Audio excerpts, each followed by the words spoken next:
Boa noite, meus irmãos, graça e paz da parte de Cristo. É uma alegria a gente estar aqui depois desse lapso aí, né? Todo mundo em casa assistindo pelo YouTube.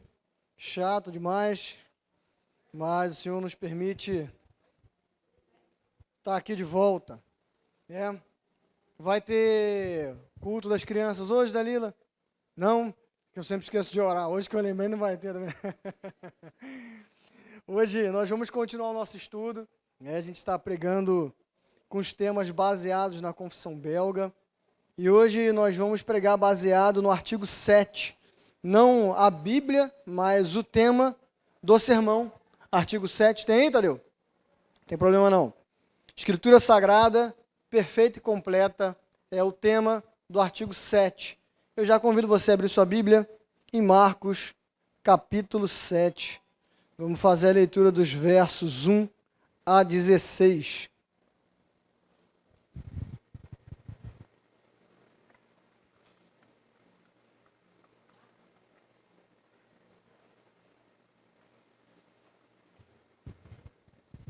Os pontos tem? Tá. Só não puxava aqui. Marcos 7, 1 a 16.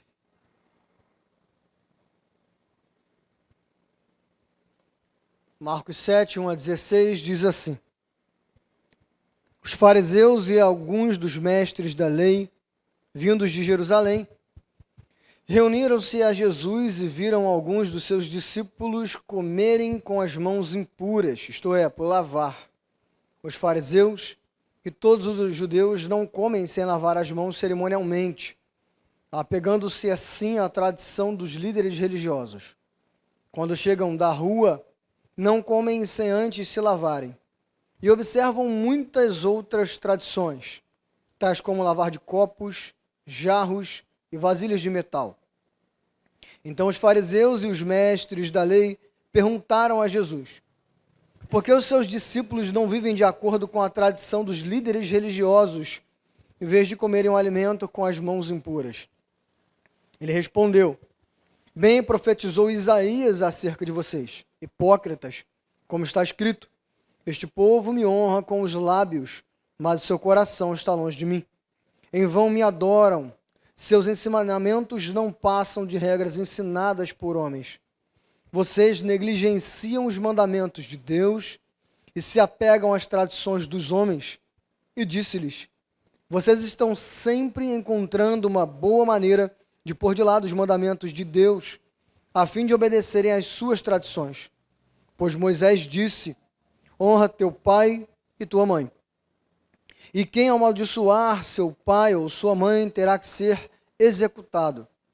Mas vocês afirmam que se alguém disser a seu pai ou a sua mãe: qualquer ajuda que vocês poderiam receber de mim a Corbã, isto é, uma oferta dedicada a Deus, vocês o desobrigam de qualquer dever para com o seu pai ou sua mãe.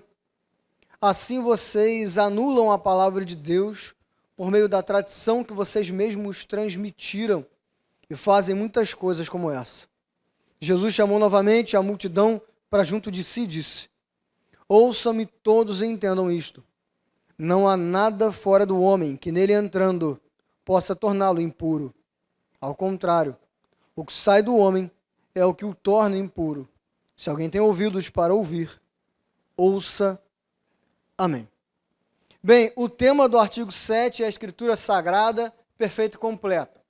A gente já vem há alguns domingos martelando nesse tópico da Bíblia, da Escritura Sagrada, sobre o quanto ela é importante, o quanto ela constrói.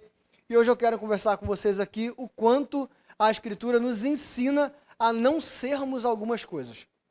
E aqui esse texto, ele fala principalmente sobre tradição.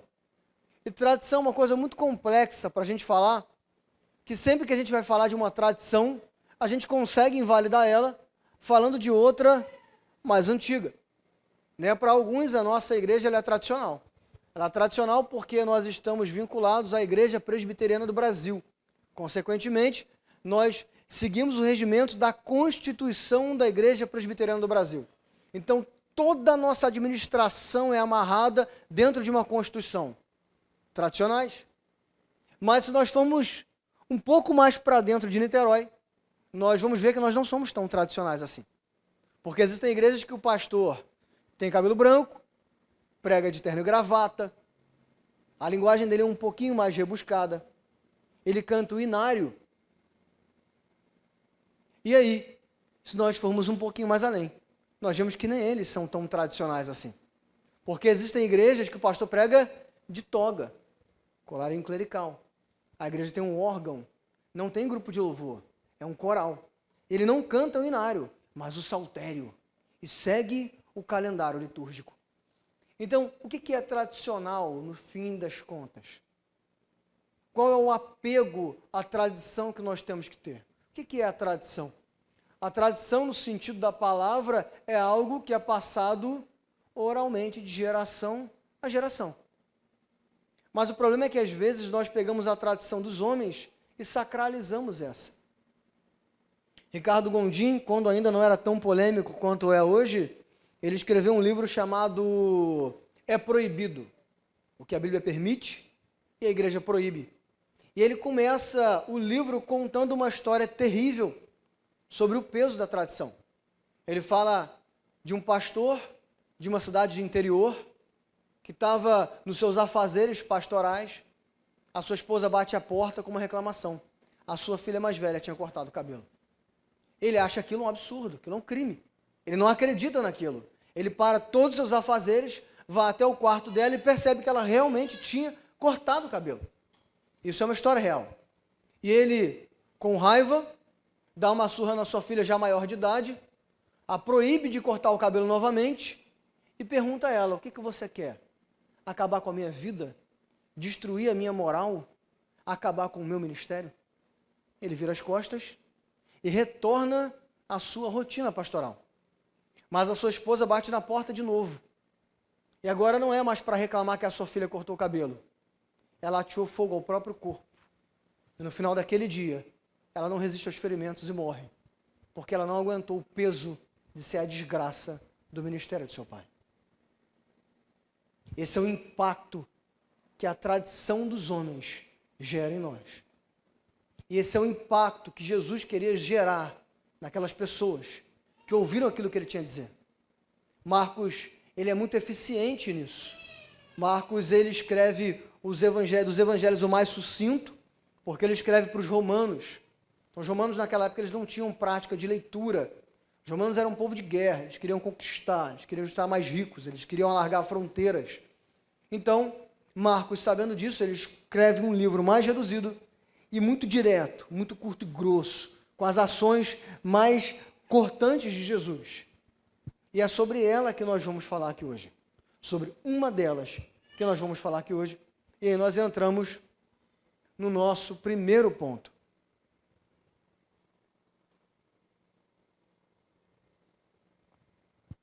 A Escritura Sagrada, perfeita e completa, nos livra de tradições humanas pesadas. O texto ele começa uma narrativa bem simples. Alguns fariseus e alguns mestres da lei veem os discípulos de Jesus comendo sem lavar as mãos. Isso era uma cerimônia religiosa para eles. Era religiosa literalmente. Era uma tradição dos líderes religiosos. Era uma lei rabínica. E o que era a lei rabínica? A lei rabínica, na verdade, ela não começou sendo uma lei. Qual é a lei do povo judeu? A lei de Moisés. A lei mosaica, os 10 mandamentos, os 5 primeiros livros da Bíblia que a gente chama de Pentateuco. Com o tempo, os mestres da lei começaram a escrever comentários sobre os 10 mandamentos para facilitar a compreensão do povo. Mas o povo, muito simples, começou a seguir aqueles comentários como uma lei divina. E os próprios mestres da lei começaram a perceber que tudo que eles escreviam virava lei da mesma forma que a lei de Moisés. E no lugar deles ficarem mais cautelosos com aquilo que eles escreviam, eles ficaram mais arrogantes. E aí eles passaram a escrever, e quando você não tinha mais o que escrever, você inventava. Porque o prazer não era mais clarear a mente do povo, mas dizer que aquilo que eu escrevi fez com que todo Israel seguisse. E aí nós vemos na lei rabínica instruções absurdas. No sábado não pode dar mais de 1000 passos, trabalho, pecado. Não pode carregar um lenço no bolso, porque ele pesa, pecado. Não pode comer ovo, porque ele pode ter sido colocado no sábado, trabalho no sábado, pecado. E essa lei rabínica, ela começou a criar mais vida que a própria lei de Moisés, que a própria Escritura Sagrada.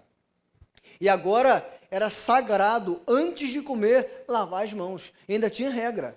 Você tinha que lavar as 2 mãos em água corrente, frente e verso, até a altura do pulso. Senão, você também não estaria cumprindo a lei. E esses homens chegam para Jesus e perguntam, olha só, por que que os seus discípulos, não estão fazendo isso? Por que que eles não estão seguindo a lei? Interessante que eles não falam a Bíblia, ele fala a tradição religiosa. Por que que eles não estão seguindo a tradição dos líderes religiosos? Porque eles não vivem de acordo com essa tradição. Eles não viviam de acordo com essa tradição porque eles estavam andando com o próprio Jesus, a tradição viva, a palavra viva. Então eles não estariam presos a ela, porque eles sabiam qual era o verdadeiro sentido da tradição, qual era o verdadeiro sentido da fé, qual era o verdadeiro sentido da religião. E trazendo para a nossa vida, quais são as tradições que nós guardamos e nós dizemos que é lei de Deus, quando na verdade não é? São muitas. Né? Aquele irmão que abre a Bíblia no Salmo tal, porque ele tem poderes, tradição. Pessoas que acham que ser cristão é simplesmente vir à igreja, tomar a ceia e dar o dízimo. E depois vai embora para casa. Pessoas que acham que ser ativo na igreja é ser cristão. Ser cristão é estar numa sociedade interna, né? Para quem é tradicional, ser cristão é estar no ministério. É destruir a vida e, inclusive, abandonar a família para trabalhar na igreja local. E aí nós nos prendemos a muitas tradições e no final nós quebramos a cara e colocamos a culpa em quem? Deus. Deus sempre é o culpado. A gente faz coisas que Deus nunca pediu que nós fizéssemos. Deus nunca esteve com você nessa sua empreitada, mas a culpa é dele. Não, Arthur, mas a ideia foi boa, de boa intenção o inferno está cheio. Não é porque a ideia é boa que você tem que fazer. Não é porque a ideia é maravilhoso lavar a mão, lindo. Mas o problema é que eles achavam que isso era manifestar religião, fé em Deus. Eles estavam, meus irmãos, eles estavam diante do próprio Cristo. E eles estavam fazendo questão de lavar a mão. A gente tem liberdade e acesso ao próprio Cristo. E nós gastamos tempo com coisas pequenas demais. Nos preocupamos com coisas pequenas demais. Orando pedindo coisas pequenas demais. Gastamos o nosso tempo na igreja com coisas pequenas demais. E passa-se um monte de tempo. E você olha para a sua vida e vê que você não chegou a lugar nenhum. Só tem frustração. Porque nós estamos presos à tradição dos homens. Quando nós olhamos mais para a igreja local e para os seus afazeres do que para Cristo, nós já abandonamos Cristo e passamos a fazer da igreja local o nosso Deus.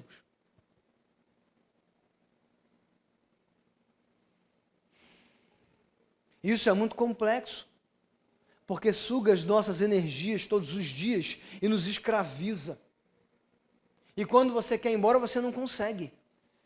É quase que um pacto, você vende a sua alma. Uma vez uma pessoa muito próxima minha, um parente meu, veio desabafar dizendo que não aguentava mais o tanto de coisa que fazia na igreja local. Eu falei, entrega tudo. Ela, mas eu não aguento nem a igreja local mais. Eu falei, entrega e vai embora. Ela orou, Deus confirmou no coração dela. Ela visitou uma igreja e achou uma igreja para ir. Feliz. Chegou na igreja local e falou, toma, Não, mas se você largar isso aqui, você vai largar vidas. Se você largar vidas, você não ama Jesus. E ela ficou o resto dos anos ali, triste, se preocupando com a vida dos outros e destruindo a dela. Se preocupando com a família dos outros e se distanciando da dela. Gastando tempo com a casa dos outros e esquecendo a sua própria casa. Tradição dos homens. Jesus não tem nada a ver com isso. As tradições de Deus nos trazem alegria, nos trazem leveza, nos trazem liberdade.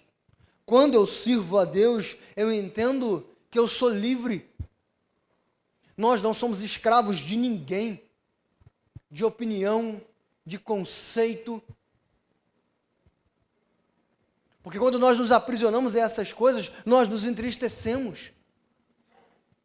Nós ficamos querendo aprovar os homens. Aqueles fariseus queriam aprovar os mestres da lei que estavam em volta deles. E às vezes nós fazemos porque nós queremos mostrar que somos alguém para o pastor, para o amigo, para o colega, para o irmão. Às vezes até para nós mesmos. Porque queremos fugir do vazio existencial que existe no nosso peito. E aí substituímos na igreja local. Porque pelo menos a gente esconde o vazio existencial no nosso peito, tomando conta da vida dos outros. E no final das contas, se não der certo, a culpa é de quem? Deus. Eu estava fazendo para Ele, mas Ele não te pediu nada. Essa tradição que eles faziam, Deus não tinha nada a ver com isso.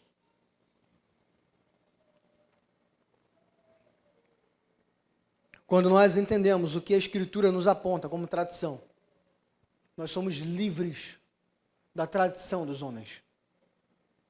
Eu lembro, quando eu entrei no seminário, eu fui considerado endemoniado. Eu era de uma comunidade, isso mudou, mas de uma época que ainda estudar teologia era perder a fé. E tinha o agravante, eu era jovem. Jovem era a imagem do cão. Porque o jovem poderia usar drogas a qualquer momento, fazer sexo a qualquer momento, roubar a qualquer momento. Eu tive um potencializador. Entrei numa faculdade de teologia. E aí conversei com um, conversei com outro, orei e falei, vou embora. Vou embora daqui. E aí falei com um amigo meu, ele, você vai para onde? Eu falei, não sei, cara. Eu sei que eu vou embora. Ele, como é que você vai fazer? Eu falei, como é que eu vou fazer o quê? Esse tempo que você vai ficar sem cobertura espiritual. Eu achei que Jesus tivesse ressuscitado, cara. Ele ficou morto. Não, mas você tem a cobertura espiritual de um pastor. Eu falei, meu pastor é Jesus. É Ele que me cobre espiritual. Eu cubro você espiritualmente não, irmão. Eu não tenho capacidade nem de me cobrir espiritualmente, quanto mais você. Vai eu passar uma semana sem orar? Vai eu passar uma semana sem ler a Bíblia? Sem prestar conta? Sem esvaziar o coração com um amigo? Primeira mensagem do Gabriel, eu bloqueei ele no WhatsApp. A tradição de Cristo nos liberta. Esse é o primeiro ponto de reflexão. Como tem andado a sua fé? Pesada, se arrastando, difícil. Avalie, porque quando a nossa fé está de fato colocada em Cristo, e nós vivemos a tradição de Cristo, apesar das dificuldades, nós a vivemos com leveza. Não que nós teremos turbulência, mas no meio da turbulência nós encontramos paz, porque nós sabemos que nós estamos no lugar certo, fazendo a coisa certa. E aí nós entramos no segundo ponto. Sagrada Escritura, perfeita e completa, nos livra da hipocrisia / legalismo. Nos livra da hipocrisia e nos livra do legalismo. Quando eles falam isso para Jesus, Jesus ele é curto e grosso. Hipócritas. A hipocrisia, ela vem de um termo de mascarado. O termo lá atrás, ela faz referência às máscaras. Então, você é um hipócrita. Máscaras que eram usadas na época do teatro. Então, você estava rindo, tinha uma máscara sorridente. Você estava chorando, tinha uma máscara chorando. Então, era alguém que fingia ser o que não era. É isso que Jesus está dizendo para eles. Vocês são hipócritas. Vocês dizem que são uma coisa e não são. Vocês são mentirosos. Já dizia o profeta Isaías. Jesus ainda dá uma catucada neles. Vocês dizem que conhecem a tradição, mas eu vou citar uma tradição mais antiga que é a tradição dos rabinos. Isaías, que escreveu isso que eu acabei de citar há 700 anos atrás. É tradição, eu cito uma mais antiga. Vocês falam de Deus, mas de Deus vocês não têm nada. Vocês negligenciam os mandamentos. E Jesus ainda dá mais um beliscão neles. Vocês querem falar de tradição? Já dizia Moisés, honra pai e mãe. Ele vai lá atrás. Ele vai lá no cerne da tradição. É a tradição que vocês querem? Toma aqui. O profeta mais inteligente do Antigo Testamento, Isaías, que é um pouco além. Eu vou no próprio pai da tradição de vocês, Moisés. Honra teu pai e tua mãe. Mentirosos. Se preocupam com lavar as mãos, mas a tradição de Deus vocês negligenciam. Porque vocês falam que uma coisa é corbã só para fugir da responsabilidade que vocês têm com seus pais. Honrar pai e mãe naquela época não era obedecer pai e mãe cegamente, era honrá-lo em todas as suas ações. Amar, cuidar, tratar com carinho, estar perto, dar atenção. Mas o que acontecia? Existia uma coisa chamada corbã. O que era corbã? Era quando você oferecia ao templo os seus bens. Você chegava no templo, para o sacerdote, você dizia, olha, todos os meus bens, agora eu ofereço ao serviço de Deus. Corbã. O sacerdote ele não pedia, ele continuava sendo seu. Né? Se você tem o seu carro, o seu celular, o seu dinheiro no banco, ele continuava sendo seu. Você usava como você queria, você administrava como você queria. Mas no primeiro momento que o templo precisasse e pedisse, você tinha que entregar. Mas existia uma questão. Você só poderia, a partir de então, usar para você. Para mais ninguém. Para mais nada além da sua existência. Então, o que esses homens religiosos faziam? Chegavam no templo, com o sacerdote, e faziam um acordo na calada da noite. Vamos fazer o seguinte, quando você precisar de mim, eu te dou uma moral. Mas, fala que as minhas coisas são corbã. Por quê? Porque agora ele não precisava dar esmola, ele não precisava ser um bom mordomo e servir aos outros. E isso ia tão profundo que existiam à época pais que passavam necessidade, beiravam a fome e o filho não ajudava. Por quê? Os meus bens são corbã. O problema agora é seu. Então, esses homens, Jesus diz, anulavam a própria lei de Deus em troca da tradição dos homens. A tradição de Deus dizia, honra teu pai e tua mãe. A tradição dos homens dizia, me entrega tudo que você tem. Você não precisa dar mais nada para ninguém. Eles preferiam entregar e legalizar o seu egoísmo. A tradição dos homens, ela traz para a gente esse peso de hipocrisia.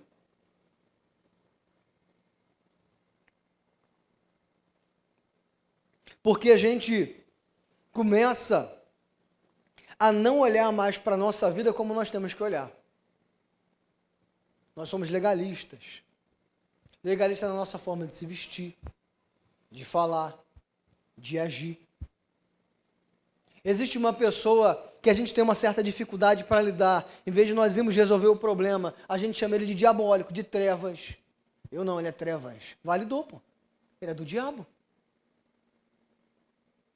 Fui na casa de um amigo uma vez, a rua cheia de jovens. Falei, cara, que legal, muito jovem, cara. Vamos fazer um negócio, um culto aqui. Ele, não, Arthur, posso não.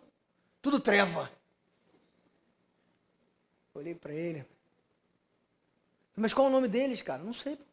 Ele cresceu na rua e ele não sabia o nome, porque era treva. Vai ver a vida dele hoje. É absurdamente afundada no pecado. A gente olha para as coisas secundárias e esquece do principal. Olhamos para o legalismo de colocar a Bíblia debaixo do braço e ir para a igreja. Mas como que está a nossa vida entre um domingo e o outro de culto? Aonde que a Bíblia entra na nossa rotina diária entre um domingo e outro? Aonde que a Bíblia entra em prática entre um domingo e outro?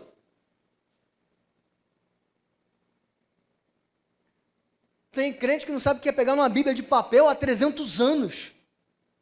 Estou falando contra a Bíblia de celular, não. Estou falando contra isso, não. Porque essa mesma pessoa só abre essa Bíblia de celular no domingo, quando o irmãozinho fala, abre aí o Salmo 23. É ali que ele vai abrir. E se começar a botar no telão aqui, para que se dá o trabalho? Nós falamos que um monte de coisa é fé, mas a verdadeira fé a gente não vive. A gente começa a perder tempo apontando o outro, apontando o pecado do outro. Agora virou moda. A gente quer falar com quem o outro casa. A gente quer falar da tatuagem do irmãozinho. A gente quer falar do esporte que ele faz. A gente quer falar onde que ele vai. A roupa que ele veste. Mas a gente não fala da fofoca que a gente faz da vida do outro. A gente não conserta o quanto a gente trata mal o nosso cônjuge dentro de casa. A gente não fala do quanto a gente é procrastinador dentro do trabalho. Do quanto a gente é mentiroso. Do quanto nós somos preguiçosos. Isso a gente não fala. Porque é mais fácil apontar aquilo que está no outro. Legalismo. Isso é hipocrisia. E a gente acha que Jesus bate palma para isso? Não, irmãos. Jesus rejeita isso. A Escritura Sagrada nos ensina como deve ser de verdade o nosso coração. Como anda a misericórdia de Deus na sua vida refletida na vida do outro. O quanto você compreende da graça de Deus. O quanto você tem sido grato pelas coisas que Deus tem te dado. O quanto você tem se contentado em estar em Cristo, apesar da situação que você está vivendo. Se nós não conseguimos enxergar essas coisas, nós infelizmente estamos vivendo tradição de homens. E aí nós entramos no terceiro ponto. A Escritura Sagrada, perfeita e completa, nos livra da impureza moral. Depois que Jesus conversa isso com esses homens, ele vira para a multidão e diz, vou dizer uma coisa para vocês, nada que entra da boca do homem o torna impuro, mas aquilo que sai, isso torna o homem impuro. Jesus estava querendo dizer essa impureza da impureza moral. Você seguir ritos religiosos não significam nada quando o seu coração não está devotado a Deus. É isso que Jesus está dizendo. Homens que lavam as mãos, mas deixam os pais morrerem de fome. Homens que lavam tigelas e vasilhas, mas sobrecarregam o povo na miséria da escravidão do legalismo. Todo aquele ritual de purificação de copos e mãos só estava mostrando o quanto eles estavam distantes de Deus. É aquilo que sai da boca do homem. Porque a própria Escritura nos fala que o que sai da boca do homem é o que está no seu coração. Aquilo que ele fala, a forma dele ver o mundo, a forma dele tratar os outros. Como nós enxergamos a realidade que nós vivemos. Aonde nós enxergamos Deus na realidade que nós vivemos, ou vivemos aquela dicotomia de Deus-diabo. Que está Deus de um lado segurando um cabo, o diabo do outro, a gente no meio, e é um cabo de guerra. E aí uma hora Deus ganha, outra hora Satanás te dá uma rasteira. Isso é zoroastrismo, religião persa, nem existe mais. E não era Deus o diabo, era Angra Maniu e Ahura Mazda. Um essencialmente bom, um essencialmente mal. Eles lutavam entre si, ora o bem ganhava, ora o mal ganhava. Não tem nada a ver com isso. O diabo não está no seu escritório no inferno, preparando cilada para você e torturando almas lá. Não. O inferno, a Bíblia diz, é o lugar para onde ele vai. É a sentença de morte dele. O inferno é a manifestação da santa ira de Deus. Não existe luta entre Deus e diabo. Ele é tão derrotado que a sentença de morte dele já está decretada, ele não pode fazer nada a respeito. E a gente fica perdendo tempo com esses legalismos. Não ora alto não, irmão, que o diabo ouve. A pessoa vive em função do diabo. E aí não se preocupa com o seu coração. Como anda o seu coração? E pergunto de novo, como você tem visto Deus na sua vida, na sua rotina, no seu trabalho, no seu dormir, no seu acordar, no seu conversar, no seu sorrir, no seu chorar? Como?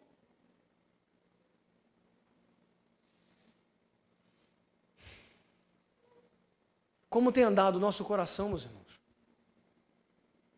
Ele tem andado cheio de Deus, porque quando ele anda cheio de Deus, nós vemos Deus em tudo. Em tudo. E isso nos faz, inclusive, ter coragem para continuar caminhando em meio ao sofrimento até. É isso que fez Daniel velho caminhar tranquilo até a cova dos leões. Daniel sabia que ele podia morrer trucidado. O que interessava para ele não era sair vivo ou não. Era saber que entrando ou saindo, sendo devorado ou não, ele estava com Cristo. O coração dele estava puro. O quanto nós temos nos enchido de Deus. O quanto nós temos nos enchido da Escritura Sagrada. O quanto essa fé que a gente fala que é nossa tem dado sinais vivos na nossa vida. Culto não é minissérie da Netflix para você vir assistir, embora e fazer a crítica no dia seguinte. Não, podia ter um pouco mais de sal aqui, Gabriel, podia semitonar ali, o baixo do Diego podia estar só um pouquinho mais gruvado.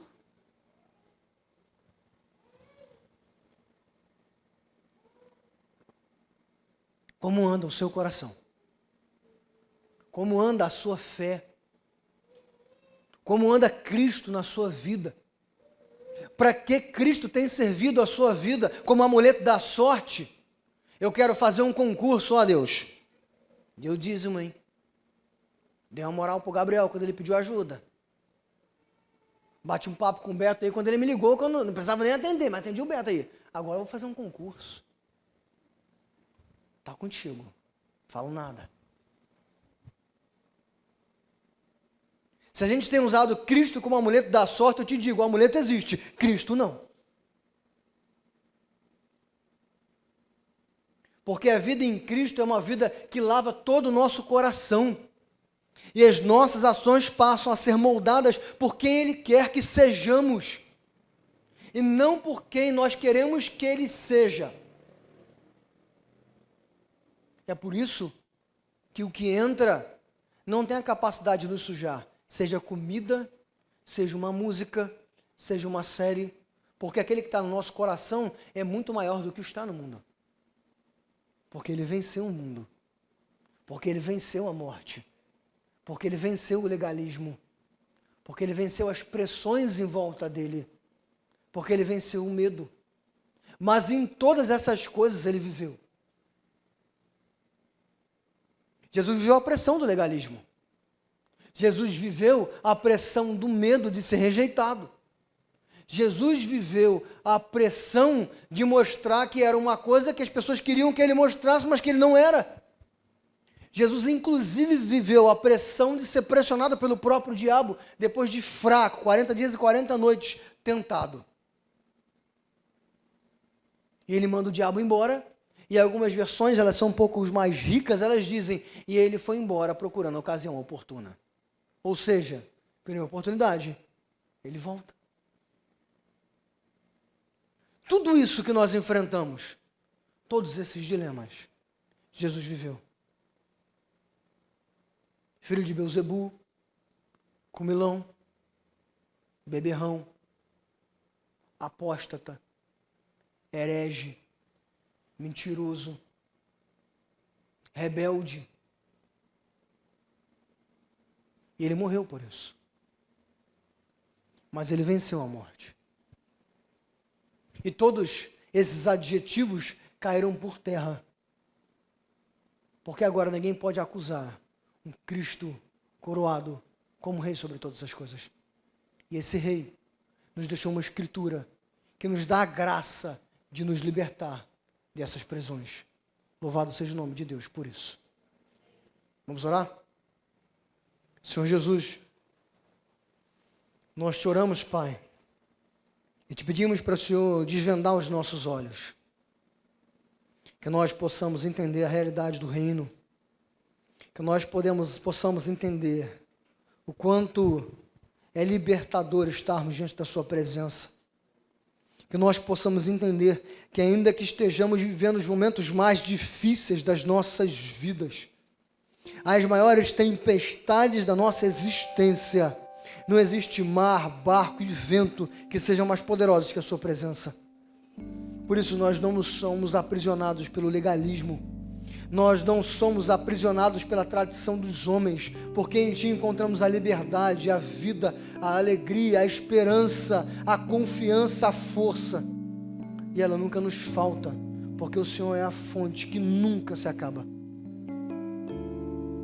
Que nós possamos olhar para a Sagrada Escritura como herança que o Senhor nos deixou, viva, que fala todos os dias nos nossos corações, não importa a situação, não importa a época, ela fala.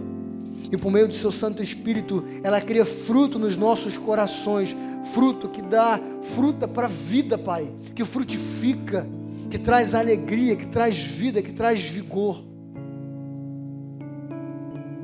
Que nós sejamos libertos de todo legalismo, de toda hipocrisia da existência, e que te encontremos, Pai, a leveza de vivermos até um dia que estaremos diante do Senhor, face a face. Em teu nome oramos, Pai, e te bendizemos.